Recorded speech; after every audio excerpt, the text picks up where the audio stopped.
And I'd like to continue my series on seasonal tree identification hikes. This is going to be the spring version for 2023. And it's the 4th week of April. We're in south central Connecticut, looking across the Mill River here in Hamden, Connecticut, at what's called Sleeping Giant. Sleeping Giant has many hundreds of acres of state park land where we can explore.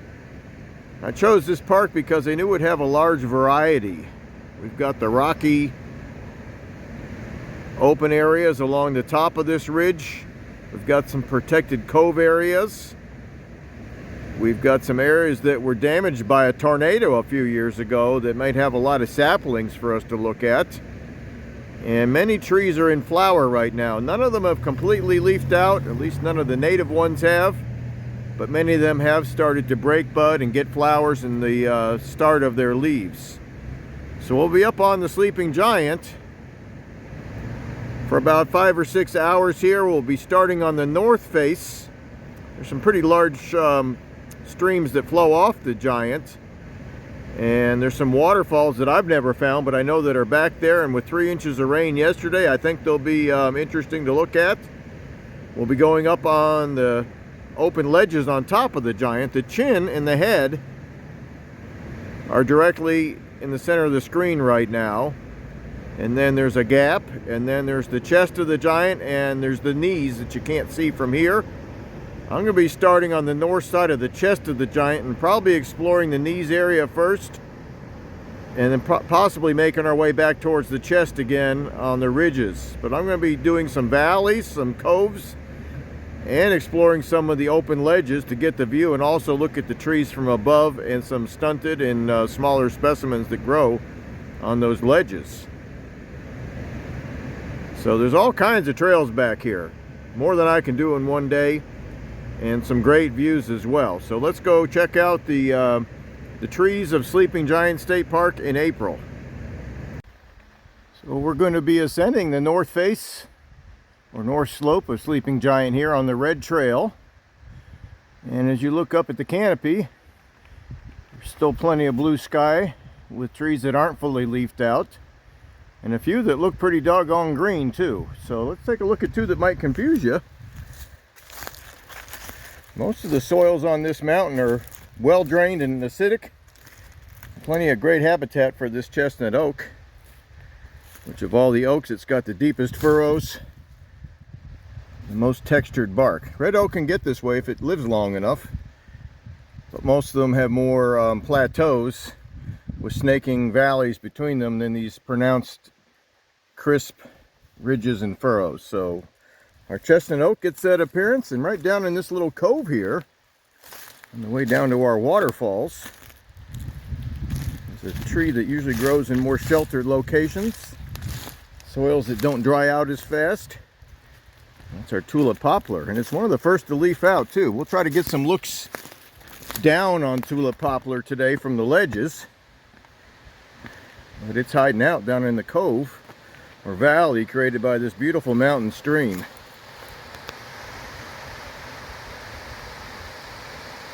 There's supposed to be many flumes and waterfalls along this stream. So as we pan around this cove area, there's some trees that are more green than other the last week of April.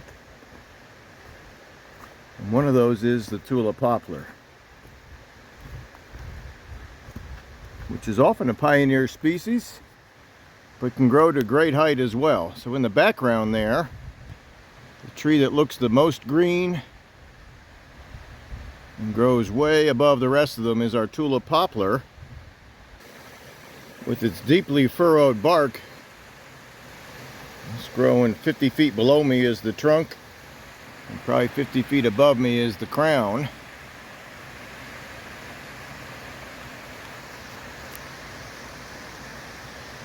And even from probably 100 feet away, the really deep ridges and furrows on that tulip poplar give me an idea of what it could be. The fact that it's leafed out early, it's a few days ahead, or at least a week ahead of that chestnut oak as far as how big the leaves are. Well, let's keep ascending this red trail up the north face of Sleeping Giant. Plenty of flumes and waterfalls along this trail. With the heavy rains yesterday, they're looking really neat.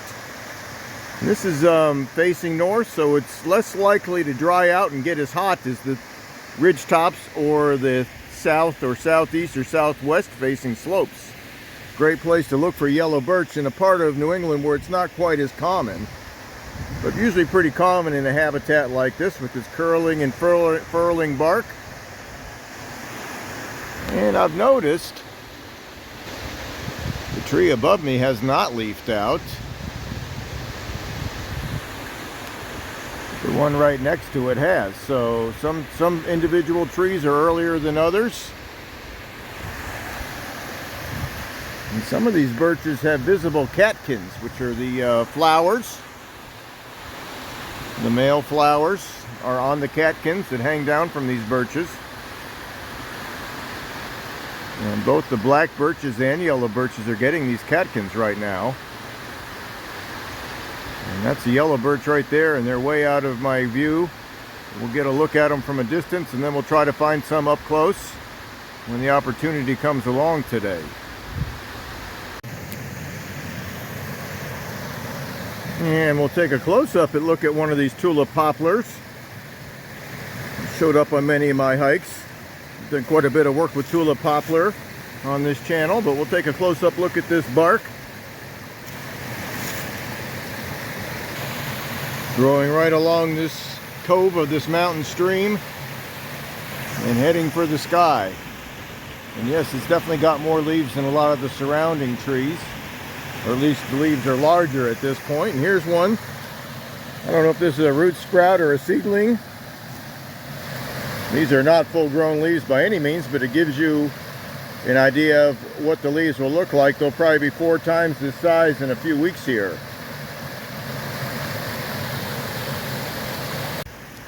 And one of the more common hardwood trees is our American beech, and that smooth gray bark is a pretty good giveaway unless the tree is diseased, which some of them are. But we're not getting much help with the buds and leaf out because some have leafed out and some still look like midwinter. These buds are still in their midwinter form, which is really a really pointy crown or pointy tip, long and narrow. And then literally right next to it across the trail here is an American beech where the leaves are almost fully open.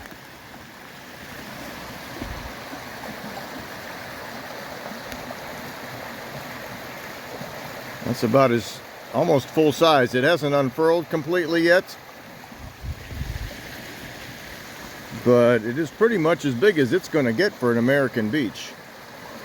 So they're still a little wrinkled. They certainly haven't hardened off by any means, but that's about 2 to 3 inches long, and that's normal for an American beech tree. So the 4th week of April, some of the beech trees are look like they would almost in summer, and some look like they would almost in winter, and everything in between. And our canopy of this hardwood forest has many interruptions because of storm damage. A tornado came through this area in 2018. Right here I only see an occasional fallen tree, like the one right there, but there are places where they all fell down. And they have cleared all the trails, so you can still get through those areas. Well, disaster and opportunity are spelled the same in nature. And those tulip poplar trees that were 100 feet high just a few minutes ago down by the waterfalls could have certainly provided the seed source for this sapling. And there's lots of tulip poplar saplings coming up right here, taking advantage of this break in the forest canopy. So tulip poplar can be a pioneer species, and often is, but it can also live hundreds of years. Often pioneer species don't live a long time, but tulip poplar is the exception. Got another tree right here. I'm working on a three season video clip on basswood this year. I started it in March I'm going to do basically late winter, spring, and early summer appearance of basswood. So it's in production right now, but often where you find sugar maple and tulip poplar, you can find basswood if the soil isn't too acidic. And this guy's starting to leaf out. These are not fully grown, maybe about a third their normal size. The beautiful heart shape. Often has these parallel ridges in the bark, and it often is a prolific root sprouter. So sometimes you can just tell it's a basswood by the number of sprouts compared to trees with similar winter appearance when the leaves aren't visible. The sprouts can give it away. The buds look quite a bit different than other trees. And once these sprouts do leaf out, the leaves look quite a bit different than some of the other trees with similar bark, which would often be the ashes.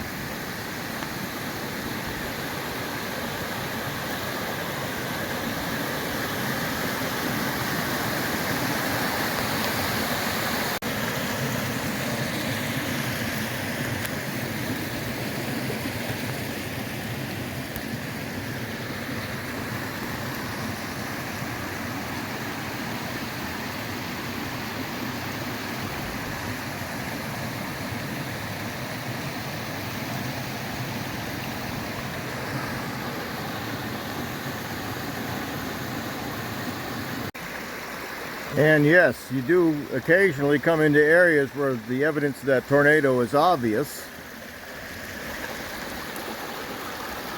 especially on the northwest facing slopes. And this basswood has taken root spreading to the extreme. I'm not sure when this tree snapped and fell over at the stream. But the roots are way over here, and there must be enough living bark underneath the rotten part of that tree to keep this sapling going. And it's growing straight up and taking advantage of this clearing here to head for the sky. Often associated with basswood, the two trees often grow near each other. I can often find sugar maple without basswood, but I don't often find basswood without sugar maple nearby. So let's take a look at some sugar maple. And there should be some red maple on this hike somewhere too. But our sugar maple is leafing out fairly early. It often comes into leaf, or at least into flower, the same time as the tulip poplar. So it's an early one. The new growth from last year's season is the same color as the syrup or maple candy that we make from sugar maple sap. And the buds that haven't opened are that color as well. And these leaves are still unfurling to the point where it's hard to tell if they're sugar maple. On this tree, the one right next to it, they've opened enough that we can see the rounded notches between the lobes. So instead of being angular and V-shaped, they're U-shaped.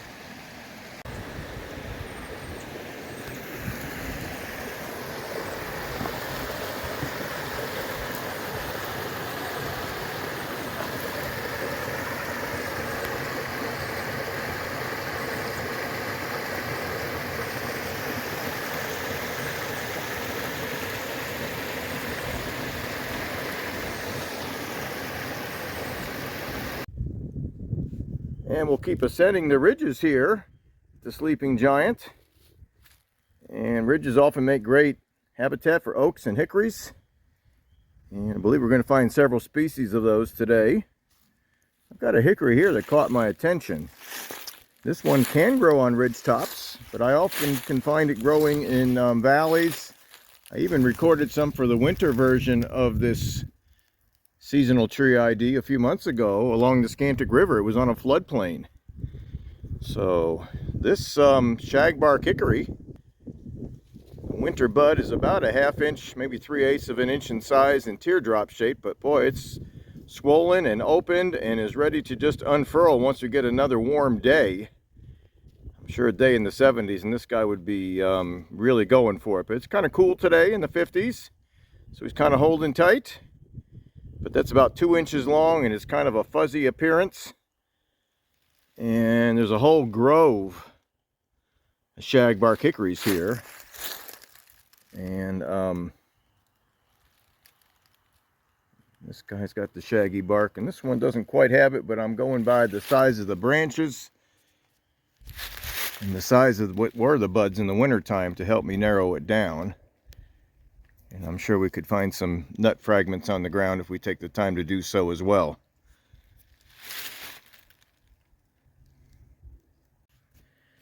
And these blue rectangles continue on the Quinnipiac Trail. We're up near one of the ridge tops here, and this is where you'd often find the other type of hickory that has 5 leaflets. So our shagbark has 5 leaflets once that huge bud actually unfurls. And probably a few days ahead of it on the leaf out schedule is our pignut hickory. And yes, these leaflets will get much larger, but not as large as those of the shagbark hickory. So if you see a tree with 5 leaflets off of one stem, pretty good chance that if they're really large, it's a shagbark, and if they're smaller, it's a pignut hickory. Of course, none of these are large yet, but they will increase in size. The nuts are different. The bark is different.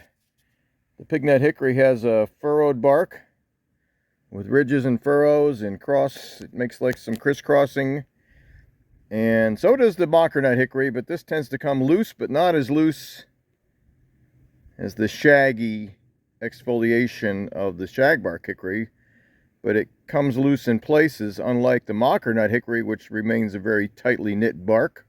If we find some mockernut hickory up here, I'll record that as well. But this is the kind of habitat where you'll often find pignut hickory. I've got much more information on how to tell these trees apart, the mockernut, the pignut, the shellbark, the shagbark, on this channel. But I would say, if you're out in mid-spring, that your pignut is leafing out a few days ahead of the shagbark. And besides hickories, oaks are often found on these ridge tops and on the mid-slopes here at Sleeping Giant. One that would normally be found on a ridge top with plenty of gaps for the sun to get through. And a tree that isn't very tall at all, but is interesting to look at, and that's our bear oak, B-E-A-R, like a bear that runs through the woods. This one's got its flowers on it.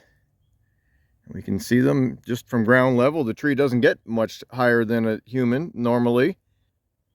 They can get 15-20 feet high, but often they don't. These little diminutive catkins, C-A-T-K-I-N-S, which is basically the flowering structure of these oaks, are small just like the bare oak leaves and the bare oak acorn. So everything on this tree is small, but it's an interesting tree. And it's pretty common on these open ledges in southern New England, and can be found on sand dunes that are got lots of open areas as well along the coast.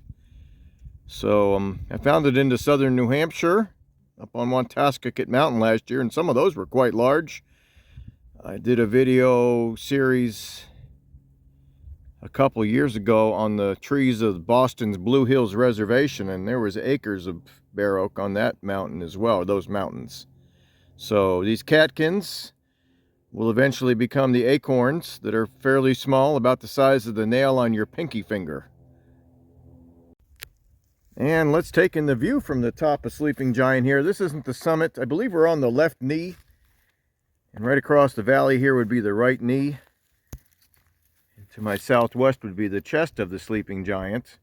And the chin and the head are further southwest from there. And those all have great views as well. I try to stay off the busier trails at these parks so I can make these recordings without a lot of interruption. And the colors of these leaves. I can probably say with certainty that the brightest, most vivid green that you're seeing there are those of the trees that get their leaves first, in this area at least, would be those tulip poplars.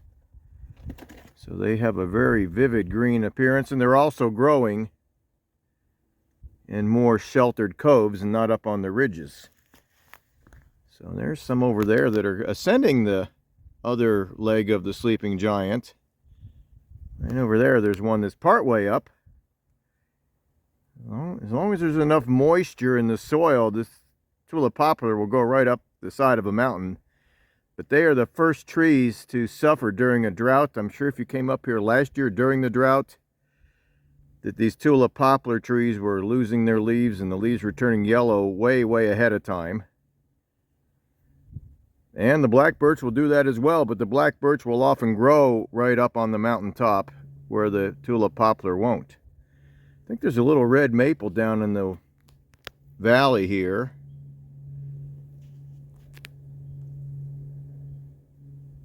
Some hikes I do are covered in red maple, but this isn't one of them. There's only a few trees out here so far. And that red color of the fruits on the red maple is still visible. So the flowers are red in March and early April when it gets the helicopter-shaped seeds. They also have a red color that stands out from the greener foliage of the surrounding trees. Eventually the foliage and all the colors of the red maple from a distance appear red or appear green like the rest of the trees. But in early spring, the red maple gets a red or a rusty color, depending on the tree. Well, we'll leave the top of the giant's knee, the left knee, and start descending back down. Before we do, though, let's look at an oak tree that grows on these ridges, one of them.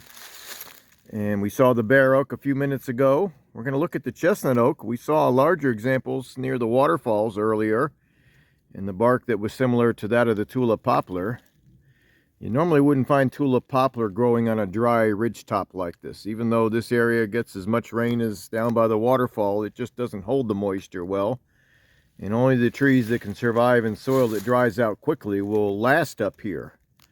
And there's plenty of chestnut oak up here. And they get much larger than the bare oak that we just looked at. And, you know, these leaves are kind of interesting when they first open up. They got a nice color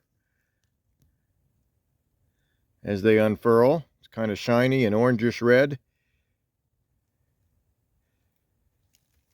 And probably gives better color than the chestnut oak does in the fall. I found that's one of the oaks that doesn't get good color. That and the black oak don't usually put on much of a show. But it does in the spring for a few days while it's unfurling. Or in this case, with cool weather forecast all week, these will be nice to look at for quite a while. There's another tree. It has lives up to its name for much of the year. We looked at that sugar maple earlier, and I commented on some of the red maples I could see from that last ledge. Well, here's the red color on the new foliage, and this won't last all summer. But the new growth or new leaves on this red maple have an orangish red color as they open up. And you get a similar color on the fruits that form from the flowers that were out a few weeks ago. We'll keep an eye out for those. I don't know if they'll be any close enough to the ground for us to record today. But the red maple leaves have a V-shaped notch between the lobes. If we were to open one up, we could see that. I'm going to let Mother Nature open it up for us. I'm not going to try to force these leaves open. It would damage them. But it has opposite branching, just like our sugar maple, but the new growth is more of a reddish color, especially on the trees that are getting a lot of sun. Well, another tree that I've got under production right now, where I'm working on it for a few months and trying to give you a complete view of its change from winter appearance to summer appearance, including the flowering, is of this service berry. So it'll be out sometime in June once the berries are out. I started it in March when there were no leaves or flowers. And most of the service berries on this hike are no longer in flower. But this one is. I believe this is a downy service berry. It's got a real fuzzy back of the leaf. Flowers with 5 petals. And the petals are much longer than they are wide. And it's just a little sprout right here. And right across from it is a black birch with some cones and some flowers for us to study. Lots of black birch on this hike. There haven't been a lot that I could see the flowers or the cones on, but this one, again, when I hike on these ledges, I can get the bird's eye view at the top of the larger trees that often have those cones or flowers in this case. So this is last year's seeds from this black birch. I can tell it's a black birch by scratching the bark. And if I get a strong wintergreen or root beer smell, then it's a black birch. If it's a mild wintergreen or root beer smell, not as strong, then it would be a yellow birch. And the paper birch and the gray birch don't give off any smell when you scratch the bark. And these are last year's cones, and this year's cones will form from the flowers on this farther off branch here. What you see dangling down are about 3 or 4 inches long, swaying in the wind. Those are the catkins of this black birch tree, and those are the male flowers, and the female flowers, which I can't see from here, will actually turn into the cones. So lots of catkins this time of year on lots of different varieties of trees. We'll keep looking for them as we hike today. We got a couple hours left to keep looking and loop around to the right knee of the sleeping giant. And you can hear the wind whispering through these white pine trees. I'm not going to do a lot with evergreens today because that can easily be done in the other seasons. Let's make this video about what is unique about this time of year. But there are white pines and red cedars on this mountain, and a few hemlocks down below, but not a lot. And this is another tree that I'm doing an extended study on this year. We've done the winter version of studying the red maple through the seasons. The spring version will be coming out a few weeks after this, probably sometime in mid-May, where we look at the flowers and fruits and early foliage of the red maple. And we just looked at the foliage on a sapling a few minutes ago that wasn't big enough to have fruits. But here are the helicopter type seeds of a red maple. This one's old enough, not that tall of a tree, but it's old enough to have flowers. And when it's growing out of a rock like this, a tree can often be quite old with not a lot of height to show for it. And some of the new growth on this red maple has got a rusty red color. So red maple is easy to identify when it's the only tree that has color in late March, and still easy to identify, like we saw from that lookout a few minutes ago, because of its unique color in April. But as the season goes on, it becomes a medium green color like a lot of other trees. So from a distance it's hard to see. These samaras, they're called, are quite interesting to look at in early spring and mid-spring here.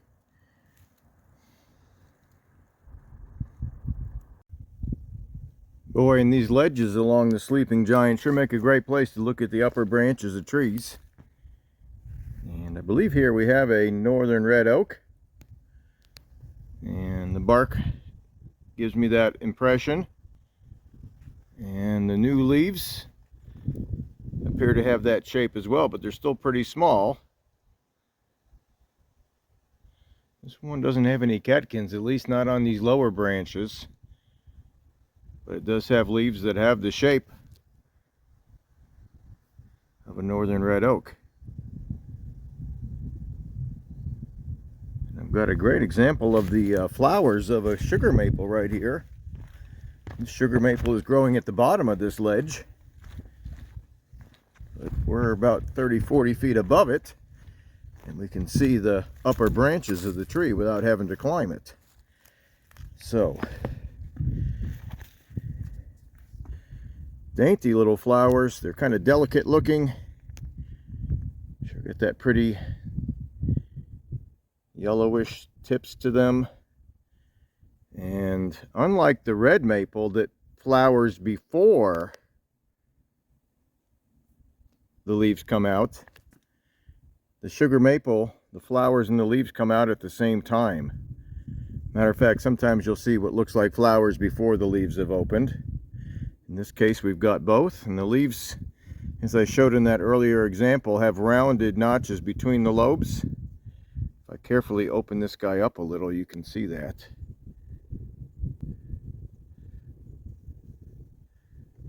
Right there.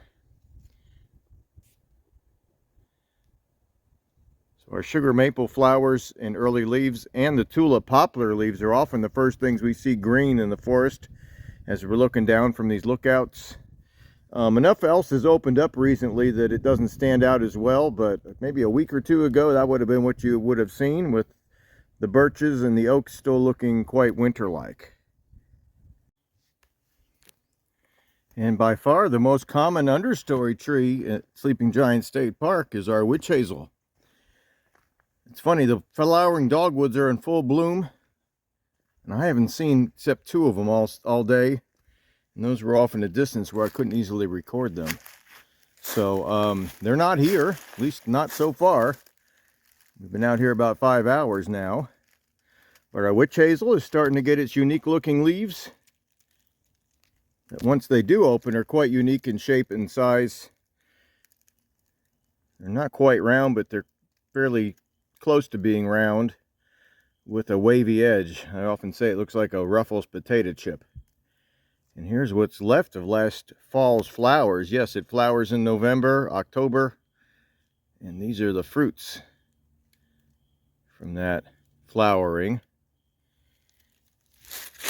Here's a tree that often makes it onto these videos. It's a pretty common understory tree. Our musclewood, or American hornbeam. This one's pretty large. And again, I'm trying to record something this time of year that we can't always see the rest of the year, and that's the flowers on a lot of these trees.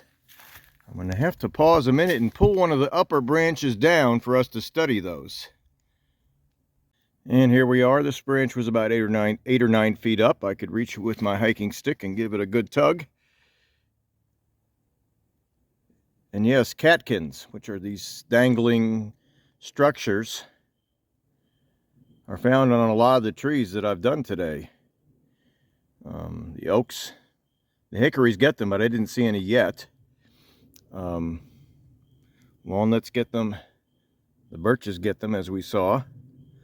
These aren't terribly long. They're about 1 inch, 1.5 inches long. The leaves, which resemble those of a birch, to the point where you could often confuse the two if you weren't looking at other features, are just starting to unfurl. And yes, those leaves in the American hornbeam is second cousin to the birch. It's not in the same botanical genus, but it is in the same family. So we're going to head up on the right leg or right knee of the sleeping giant and start looping back towards the starting point. We'll see what else comes along. I've got a little bit of time left to record, but I do need to make some distance too.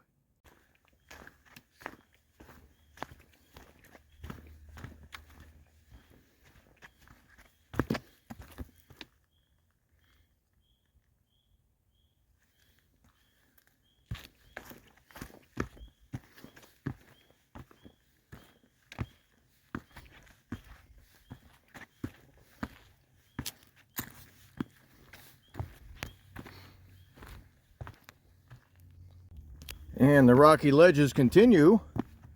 We're on the white trail now, and I'll do a summary of the trails I took after I get back today, or probably later in the week. I'm going to call this summary ledge though, because boy, from this ledge here, this is the right knee of the sleeping giant.